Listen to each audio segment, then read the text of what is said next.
Welcome back to Loan Officer Success Live, and this is the Coach's Corner powered by Premier Lending. Your host, mortgage leader and business builder, Devin Dubuque, and the coach with the winning playbook, Rick Koenig. Together, they're bringing you real strategies, no fluff insights, and the exact steps to grow your mortgage business. Buckle up because this is Loan Officer Success Live. All right, man, we're back, Coach. Welcome back. We went to Florida to get cold. I know, isn't that crazy? Isn't that crazy? For those of you guys that don't know, we just got back from MortgageCon in not so sunny Orlando, Florida.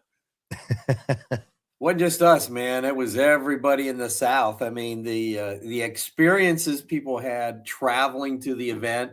You know, we had people hung up in airports for 6 and 8 hours, sitting on planes for 6 hours. Planes, trains, and automobiles. Yeah, I mean, it was.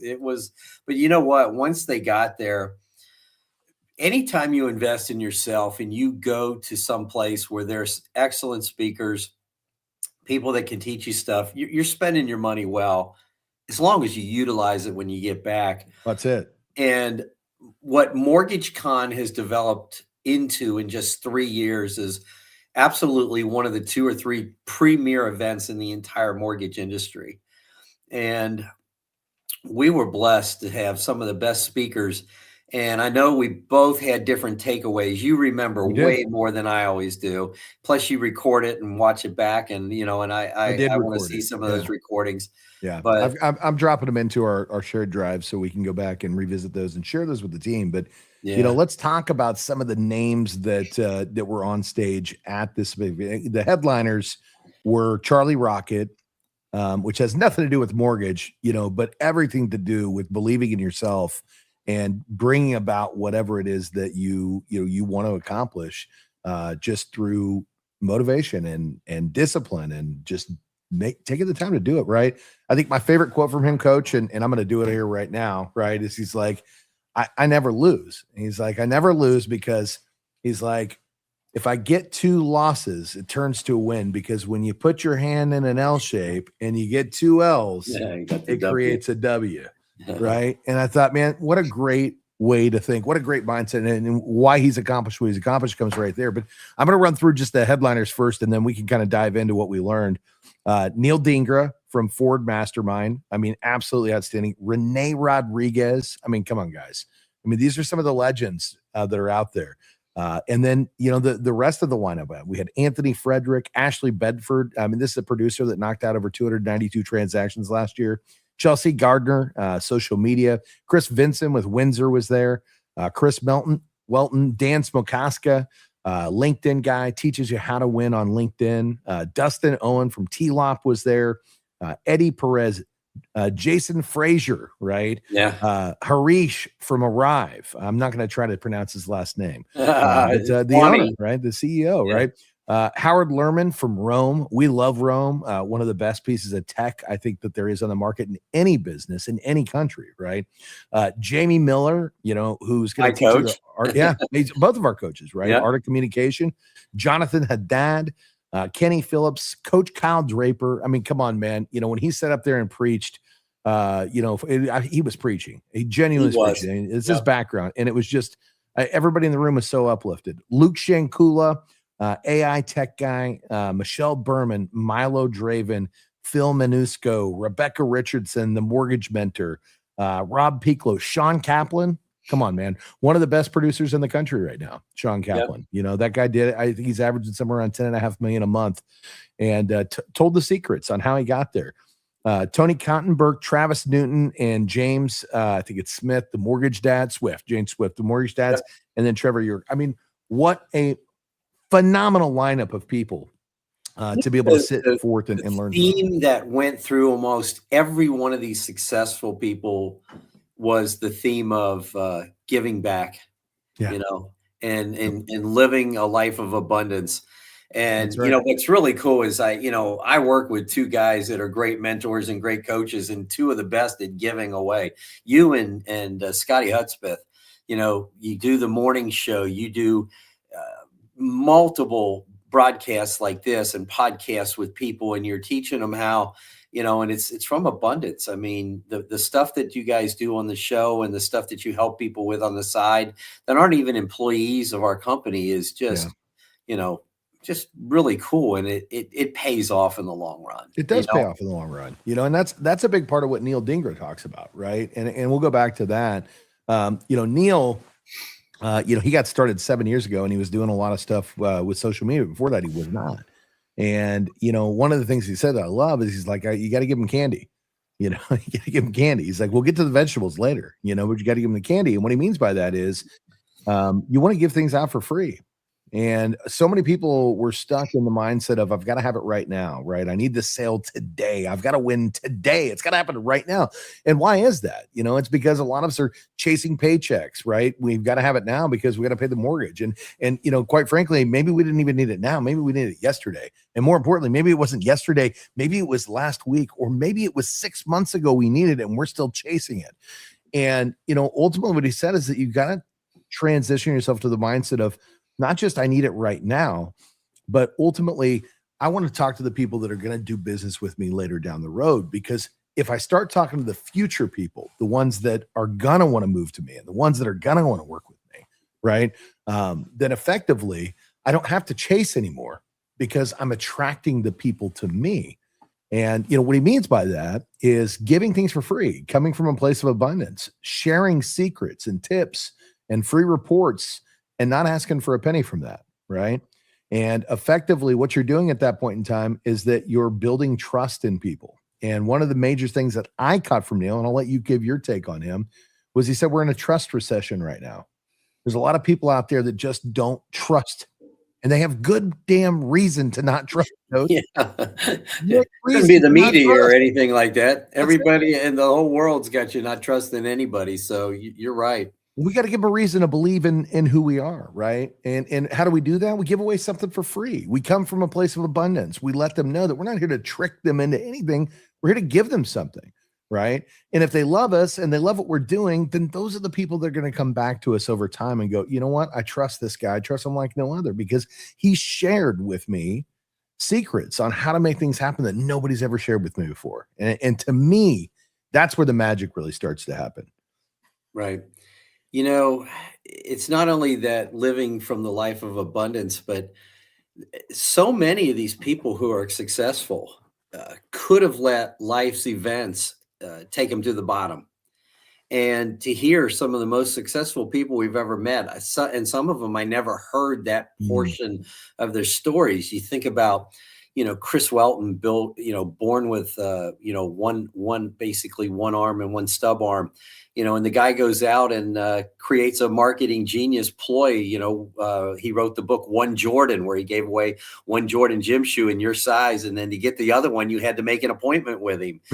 and yet to hear him this year, do his talk, it was just amazing. Here's a guy with one arm that ran the High Rocks and won the race. Like, come on. Like, if you guys have seen High Rocks, I have. I didn't participate. I watched my mother-in-law and my sister-in-law just this year at the same event that he was at. He said 17,000 people. It was unbelievable. And here's this guy with one arm running the High Rocks. And at one point in time, collapses face first because he's got a bag on his shoulder and can't get up like you and I can because he's got a bag on his shoulder and one arm, and gets back up and completes the thing and wins the entire High Rocks for his division. That was amazing. Right? Sean Kaplan, one of the most successful originators in the United States. And gosh, we were so blessed that these people spent time with us afterwards. My wife and I ran into Sean walking out and spent some time with him walking back to the hotel. And then we run into each other in the airport, and get to meet his wife and his kids and just to tell my wife about his story. And then here he turns it around and now he gives back. I think it's more than that though, Coach. I think it's more than that, right? It's meeting those people, walking to the car, but more importantly, we're at the airport. At the end of each, somebody said this earlier today, and I think it was something that was super magical, is that the speakers would go up on stage and speak, but then come back down and sit in the audience and take notes and learn from the next speaker. I've not seen that at a lot of events. Where do you see that? No, the speaker comes, they speak, and then they disappear stage right, and you never see them again, right? And here, not only is the speaker a speaker, but they're a participant, and then they're also open to sharing, because even if you wouldn't have caught him outside, had you walked up and sat next to him at the table or asked to pull him across into the back of the room, which we saw so many people do, sharing with abundance, literally sharing with abundance. Of course, I'll take some time to tell you what I did, and, you talk about Sean, Sean learned from a lot of what he does through Neil, right? So Neil's one of our big mega speakers that we brought on. Sean is a prodigy who effectively took the teachings of Neil, right? That sounds biblical, but took his teachings from Neil, and he turned around and utilized that to create his market. And what's really interesting about that is that he was at a burnout stage in his life where he was really getting tired of the industry, and following Neil and following Neil's advice and transitioning the way that he actually was approaching getting the business and stopping chasing and starting the attracting, changed his mindset in the business. And now he's producing more than he's ever produced before. Looks amazing. The guy, seriously, you can tell he's in probably the best shape he's ever been in his life. And this is a guy that's come from some major hardships and some major adversity. And he's been kicked and clawed at over his life. And now he's at the top of his game and loving every second of it, as he should be. And that was one of the things that they talked about, is that sometimes people get afraid to show the spoils of their success, right? We don't want to share that we have cars, we have houses, or things like that. And he said, I don't mind sharing those things, because I'm sharing what it's taken me to get there. And I'm sharing that socially so that people can look me up and they can go, man, you know what? He deserves that. He deserves that because look what he did to get it. He didn't just get it handed to him. It wasn't like he woke up one morning and had a Porsche in the driveway, right? Hey, Dad, here's the keys, enjoy it, right? No, he did what it took to get to that level. And I think that's what's magical about it, man. And then shared it with us. This is all I did. This is it, right? Yeah. This is all I did. This is it. Right. And what was the common denominator? That most of these people that stood up and talked about, what did they do, Coach? They build a foundation. They do what they need to do every day, and they stick to a plan. They have a definite plan. And a lot of these people, most people, when they look at people that have been very successful, I know even like in, locally, even within my own family, they always look at me like I'm the golden child. It's like, you have no idea how hard I worked. Where were you at Coach? You don't even have to, and you do. Yeah. Where were you at 5 o'clock in the morning when I was, doing something for myself so that at 7 I could be sitting at somebody's kitchen table taking their loan app back in the 90s? Where were you at? When I had to rush home, go to football practice with my son, and then have somebody else take him home because I still had 2 more appointments to go to that night. Yeah. And then stay up till 1 o'clock in the morning getting the daggone thing finished. They just don't see, what you did. And actually, if you don't let them know, they just think you were lucky. So there's a point there, though, right? They didn't see it because when you were doing it, and this wasn't a thing, so it makes sense, you weren't sharing it socially, right? Yep. And what these guys are talking about is they're following a structured plan, and they're following it consistently and confidently, so that anybody that they work with knows what they're going to get. They know what that's going to look like. But more important, they're sharing it socially so that people can see what they're doing, right? They're out there sharing it socially. So they're teaching people lessons. Here's how you can do this. Here's how you can benefit this. Here's a way that you can actually cheat the system, right? And then here's me working, doing these things. Here's me with my family, but here's me actually behind the scenes doing what it takes to make that stuff happen. And, you talk about the fact that some of your friends or family didn't see that. Well, they're making sure that not only are their friends and family seeing it, but other people are seeing it. When people see the amount of work and effort that goes in, what you're actually doing every single day, they start to buy in. That's where trust gets built, right? And then you stop chasing, because the people come to you because they know what to expect. They know you're a brand. They understand you are the brand. You become the brand. And that was a big part of what they talked about. And I love this story about working with Chris Do. If you guys don't know who Chris Do is, go look him up. You probably, if you're watching me, you probably know who Chris is, because he's a freaking superhero. But anyways, he was talking to Chris about branding, and he's like, man, I just don't know what to do. What should my brand be? And he's like, well, your brand needs to be you. And he said, around this time, a couple of his buddies were walking out the door to go to lunch. They're like, hey, Cap, we're gonna go to lunch. You want to catch up with the food when you're done? He's like, yeah, I'll be right there, right? And Chris looks at him and he's like, what was that? He's like, well, they want to go to lunch. He's like, no. What'd they call you? The Cap. Everybody's called me Cap. They call me Cat since I was kids. That's your brand. That's who you are. You're not the loan guru. You're not I don't know. Everybody tries to make up these fancy names, right? The Advantage team, right? Whatever it is, right?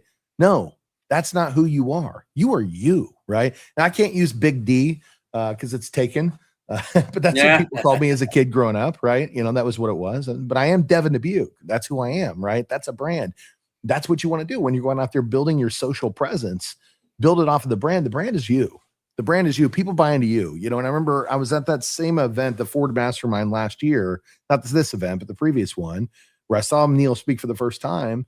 And, effectively, what Neil was saying is, and I lost my train of thought, Coach. It was, the brand being you.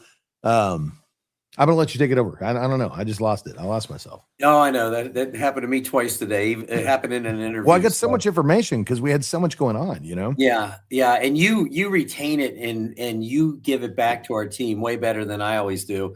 I have to go back and see something a second or even a third time before it just really gets in this old head of mine. But what I think where you were kind of going with that is these guys that are doing it, they're putting it out there. They're being themselves. It's not fake, Big D or Coach or whatever, the nicknames that we earned over the years, we earned because that's who we are.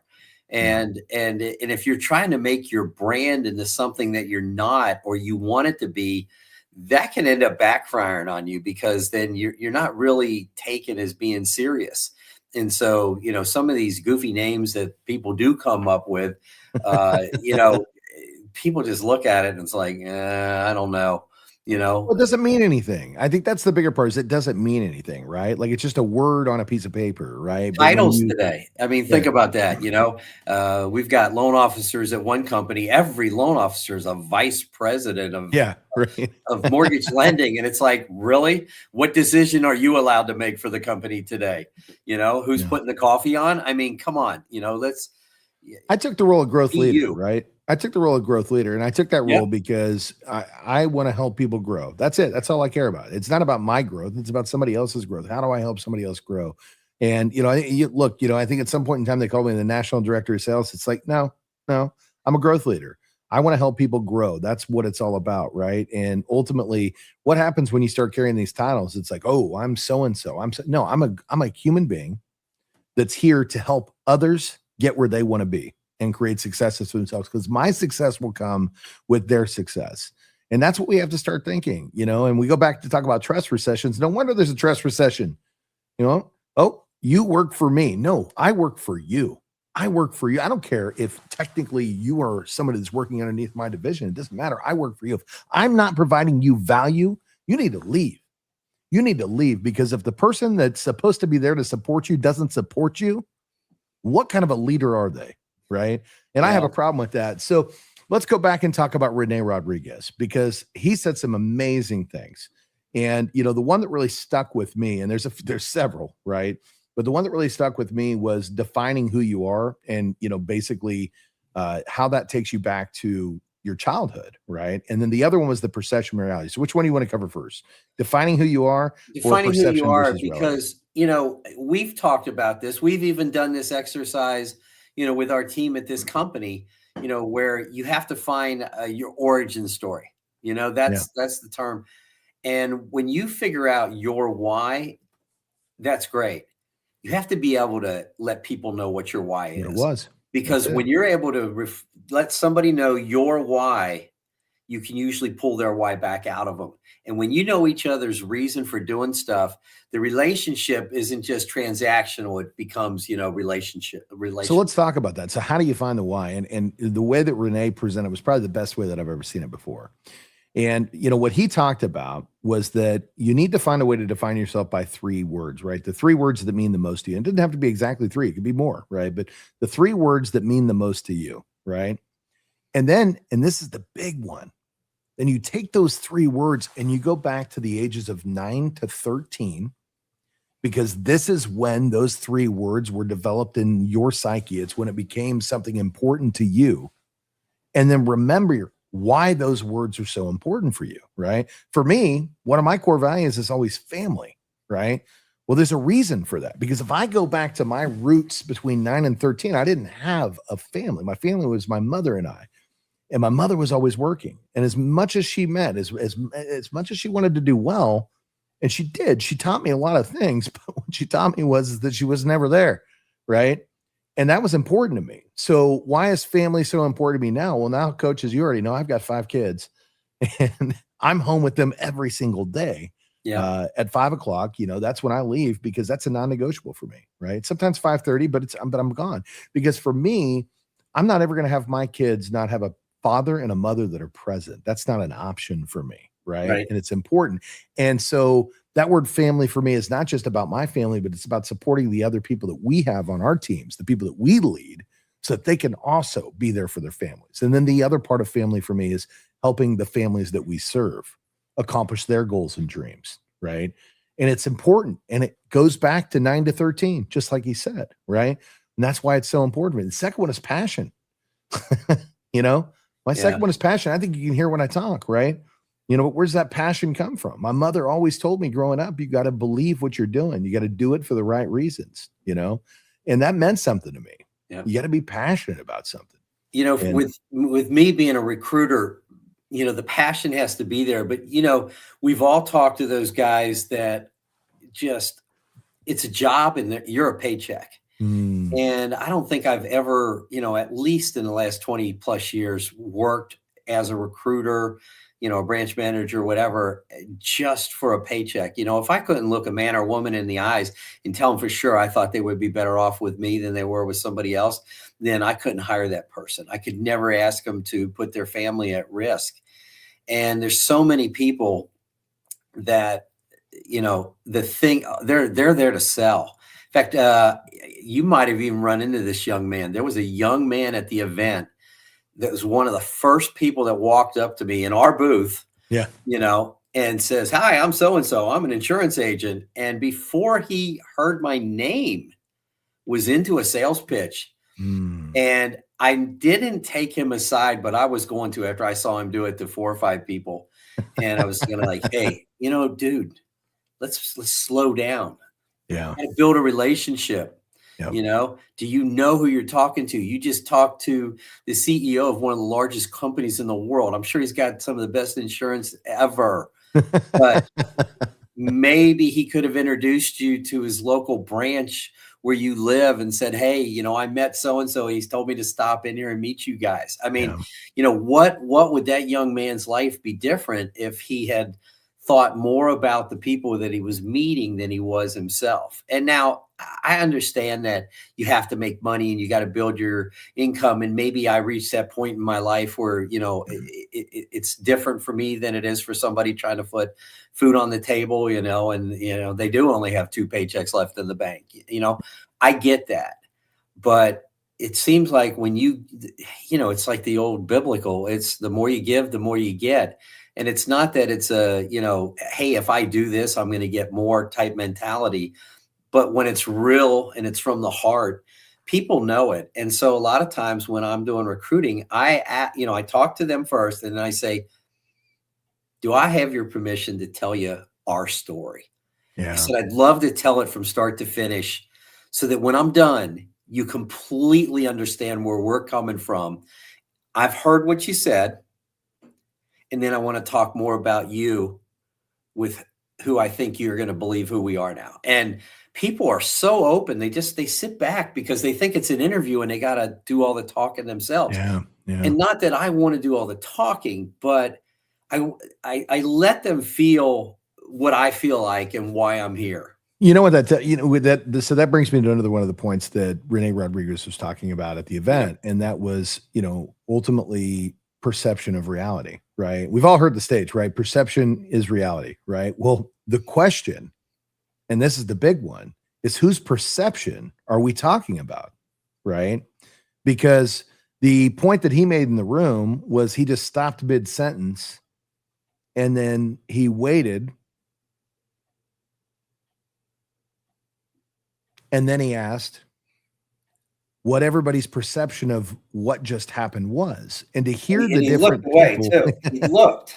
Well, and to hear what each person said was completely different. And what that tells us is that it doesn't matter. We could have 1 million people in the same room, and if something happens, everybody's perception of what happened could be completely different.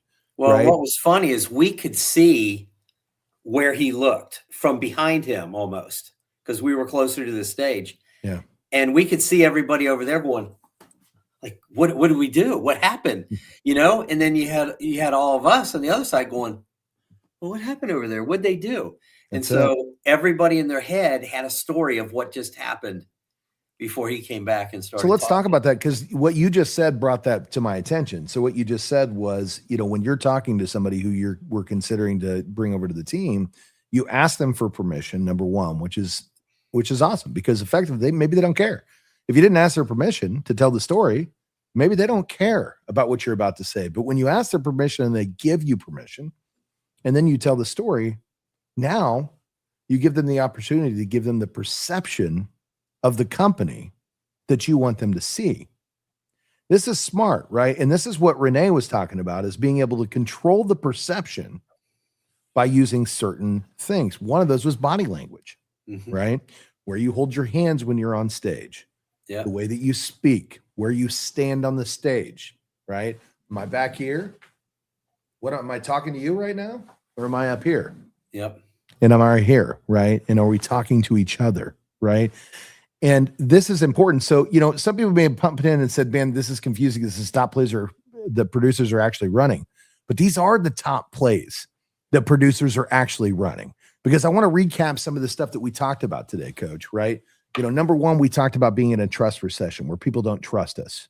Number two, we talked about wanting to make sure that we're attracting people to us and not chasing, right? And then we talked a little bit about social media presence. Well, why are all those things relative? Okay. Because this is what top producers are doing. What we didn't talk about, what we should talk about, is AI, because we have to introduce some sort of AI into our business, but do it in a way to where we don't lose trust, which means that we still have to show up as ourselves, right? Because there's a lot of great things we can be doing with AI as well, but we don't use it to replace us. We use it to help us get bigger and stronger, right? So ultimately, what the top producers are doing is they're building trust, using social, and forming an audience. They're using things to help control the perception of the people they're speaking to's reality, so that they have an understanding that there's somebody they can actually confidently believe in. And they're giving things away for free. Like right now, we're on a podcast. We're doing this for free. We're doing this because we want to help educate people. But at the same time, the people that listen start to form trust, because they get to decide, do they believe that we're genuine and honest, that we're here to help them? And you and I both know the answer is, but somebody who's first turning in for the first time, maybe they don't know that, right? Right. Yeah. And they're using these techniques and these tools so that long-term, instead of having to go out and chase business, they start to develop people that follow them for all the right reasons and want to do business with them so that they can continue to have success. So these are the plays that the top producers are actually running right now. And we watched time after time, people walk up to the front of that room and say almost the same thing in very different ways. Oh, yeah. And these are the people that are winning in the market today, right now.